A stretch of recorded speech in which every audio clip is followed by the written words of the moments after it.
ஆன்மீக அன்பர்கள் அனைவருக்கும் வணக்கம். உங்களெல்லாம் இந்த ஆன்மீக சேனல் மூலியமாக சந்திக்கிறதுல ரொம்ப சந்தோஷப்படுறேன். நாங்கள் போகிற வீடியோலாம் உங்களுக்கு பிடிச்சிருந்தா நீங்கள் லைக் பண்ணுங்கள், ஷேர் பண்ணுங்கள். பழுத்தூர் பாபா டெம்பிள் சேனலுக்கு நீங்கள் சப்ஸ்கிரைப் பண்ணுங்கள். இன்னைக்கு கந்தசஷ்டி விரதம் அப்படின்றத பற்றி ஒரு சின்ன பதிவு உங்களுக்கு கொடுக்க போகிறேன். எல்லா கடவுளுக்கும் நம்ம விரதம் இருக்கிறோம். அன்னைக்கு ஒரு நாளைக்கு பசி தாகம் ரெண்டுத்தையும் விடுத்து இறைவன் பால் நம் மனசை ஒன்று கொண்டு வந்து அவர்கிட்ட இருந்து நம்ம பல அருளை பெறுவதற்காக விரதத்தை நம்ம கடைபிடிச்சிட்டு வரோம். இந்த மாதிரி விரதங்களில் முதன்மையான ஒரு விரதம் சொன்னால் அது கந்தசஷ்டி விரதம். இந்த கந்தசஷ்டி விரதம் 3 வகையாக பிரிக்கிறாங்க. அதாவது வார விரதம், மாத விரதம், வருஷத்துக்கு ஒரு முறை வருகின்ற விரதம். வார விரதம்னா ஒவ்வொரு வாரமும் வெள்ளிக்கிழமை வருது. அந்த வெள்ளிக்கிழமை அன்னைக்கு முருகப்பெருமானுக்காக விரதம் இருந்து அவர் அருளை பெறுவது வார விரதம். மாச விரதம்னா கார்த்திகை நட்சத்திரம் வருது இல்லையா, அன்னைக்கு ஒரு நாளைக்கு விரதம் இருந்து முருகப்பெருமானை வழிபட்டு அவருடைய அருளை பெறுவது மாத விரதம். வருஷத்துக்கு ஒரு முறை வருகின்ற விரதம் கந்தசஷ்டி விரதம். இது ஒரு கடுமையான விரதம் தான். இருந்தாலும் இறைவனால் உடனடியாக அருள் நாம் அவருடைய அருளை பெறுவதற்கான ஒரு விரதம் என்று கூட சொல்லலாம். இந்த விரதம் எந்த மாதம் வருதுன்னா ஐப்பசி மாதம் வரும். அந்த வளர்பிறை நாட்களில் 6 நாட்கள் தொடர்ந்து வருகின்றது. இது ஏன் 6 நாட்கள் கொண்டாடுறோம் அப்படின்னா, சூரபத்மனை அழிப்பதற்காக முருகப்பெருமான் போர் செய்து இறுதியில் வெற்றி வாகை சூடி வருகின்ற நாள் அந்த சூரபத்மனை அழித்த அந்த நாள் கந்தசஷ்டி என்று சொல்கிறோம். அந்த 6 நாட்களும் தொடர்ந்து விரதம் இருப்பாங்க. 7ஆவது நாள் காத்தால விரதம் இருந்து இறைவனுடைய முருகப்பெருமானுடைய திருமணத்தை பார்த்து விரதத்தை கைவிடுவாங்க.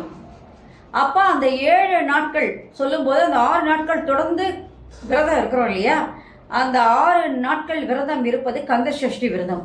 இந்த விரதத்திலேயே பல வகைகள் உண்டு. அது தனியாக நான் ஒரு பதிவு தரேன்.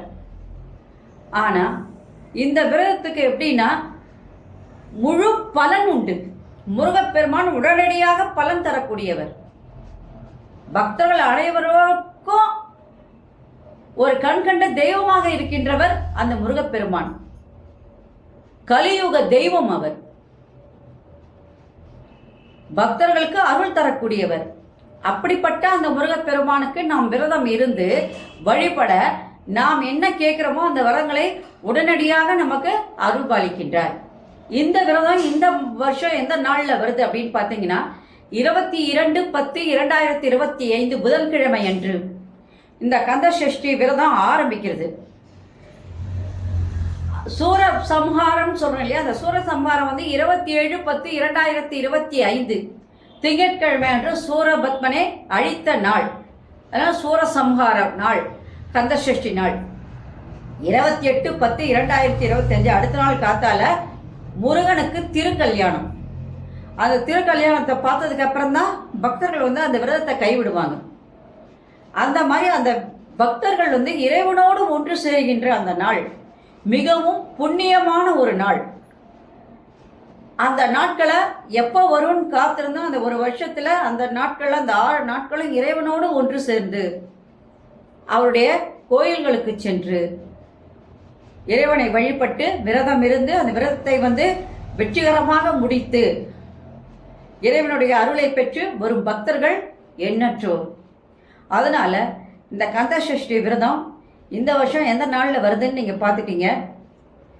அதே நேரத்தில் இது ஒவ்வொரு வாட்டியும் நம்ம இந்த வார விரதத்தை நம்ம கடைபிடிச்சாலும் சரி, மாத விரதத்தை கடைபிடிச்சாலும் சரி, வருஷத்துக்கு ஒரு வருகின்ற இந்த கந்தசஷ்டி விரதத்தை நம்ம கடைபிடிச்சாலும் சரி, முருகனுடைய அருள் நமக்கு பரிபூர்ணமாக கிட்டும் என்பதுதான் உண்மை. அந்த கலியுக கண்ணனாகிய அந்த இறைவனாகிய அந்த முருகனை நாம் வழிபட நம் வாழ்வில் இருள் நீங்கி ஒளி வெளிச்சமானது நமக்கு நிச்சயமாக கிட்டும். வாழ்வில் ஒவ்வொரு பாட்டியும் நமக்கு பல முன்னேற்றங்களை நாம் காண்பதற்கு, கண்கூடாக காண்பதற்கு இந்த விரதம் நமக்கு மிகவும் கை கொடுக்கின்றது என்று சொல்லி இந்த உரையை நான் முடித்தாலும் கூட இதுக்கப்புறம் இந்த விரதத்தை எப்படி கடைபிடிக்கணும், அதோடைய விதிமுறைகள் என்னென்ன அப்படிங்கிறதெல்லாம் நான் அடுத்த பதிவில் உங்களுக்கு தரேன். நன்றி, வணக்கம். Subscribe to my channel and please press the bell icon for more videos.